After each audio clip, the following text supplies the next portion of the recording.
Bienvenue au bureau. Avant l'actu rapide et concentrée dans la rubrique L'aperçu de la semaine, le journal de la voile vous emmène aux îles Canaries. Mais d'abord, la Transat Jacques Vabre se termine par une brillante victoire de PRB chez les IMOCA. Petit retour en arrière. On s'attendait à un duel d'anthologie entre les deux animateurs de la course à quelques jours de l'arrivée à Itajaí. Jeudi 21 novembre, vers 1h du matin, l'incroyable nouvelle tombe. Alors qu'ils naviguent en tête de la flotte, François Gabard et Michel Desjoyaux ont dématé. Cette nouvelle ouvre la voie royale à l'autre duo, Vincent Rioux et Jean Le Cam, à bord de PRB. La flotte des IMOCA implose au Cap Frio. PRB s'échappe quand Vincent et Jean se glissent les premiers dans la baie de Rio de Janeiro. Plus de 60 000 de marge sont suffisants pour aborder la dernière ligne droite vers Itajaí. À 20 nœuds de moyenne sur les derniers 500 000, PRB conforte son avantage sur ses poursuivants et s'impose après 17 jours de mer.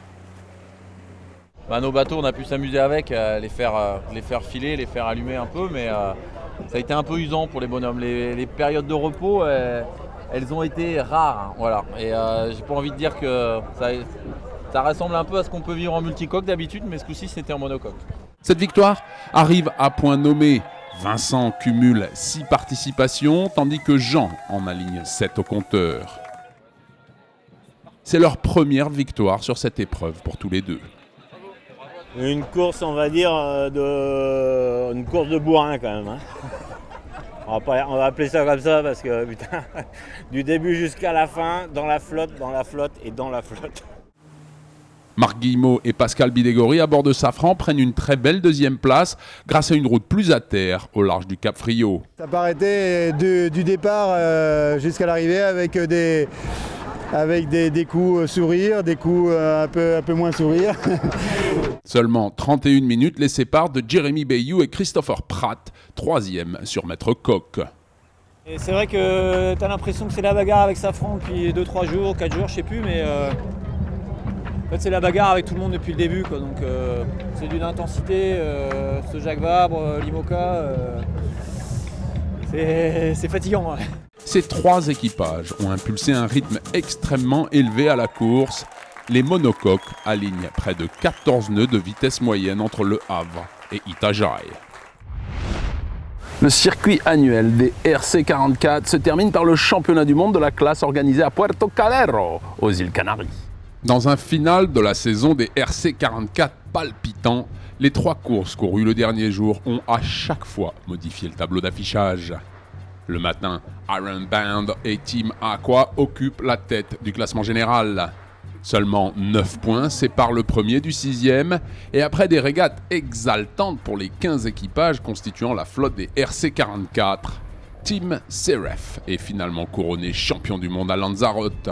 Team Aqua termine 3e et remporte le circuit annuel des RC44 pour la 3e année consécutive. Les équipes ont vraiment été surprises par les conditions différentes qui régnaient à chaque course.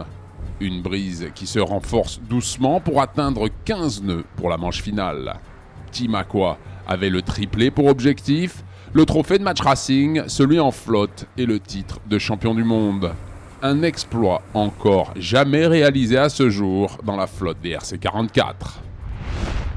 Une actualité rapide et concentrée pour la rubrique L'aperçu de la semaine. C'est parti. En Australie, la Southern Cross des TP52 qui s'est tenue à Sydney couronne la démonstration de force de l'équipage de Beaugest. Avec un équipage entièrement kiwi et un bateau impeccablement préparé, Carl Kwok, avec son TP52 enregistré à Hong Kong, navigue au plus haut niveau et domine le championnat.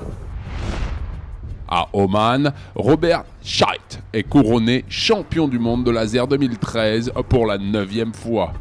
Le Brésilien de 40 ans débute la dernière course avec un seul point d'avance sur son rival Pavlos Contides.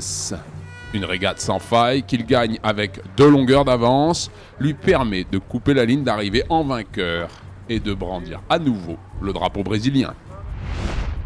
Bienvenue pour le Virtual Regatta News, le JT de la Transat Jacques Vabre virtuelle fait pour vous et par vous.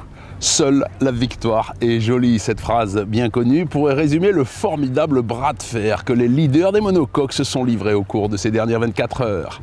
L'approche finale vers Itajaï restera dans les annales comme un monument de la voile virtuelle. Analysant sans cesse le meilleur angle, calculant les meilleures trajectoires, les régatiers virtuels s'accrochent à leur table à cartes pour décider de la tactique de course.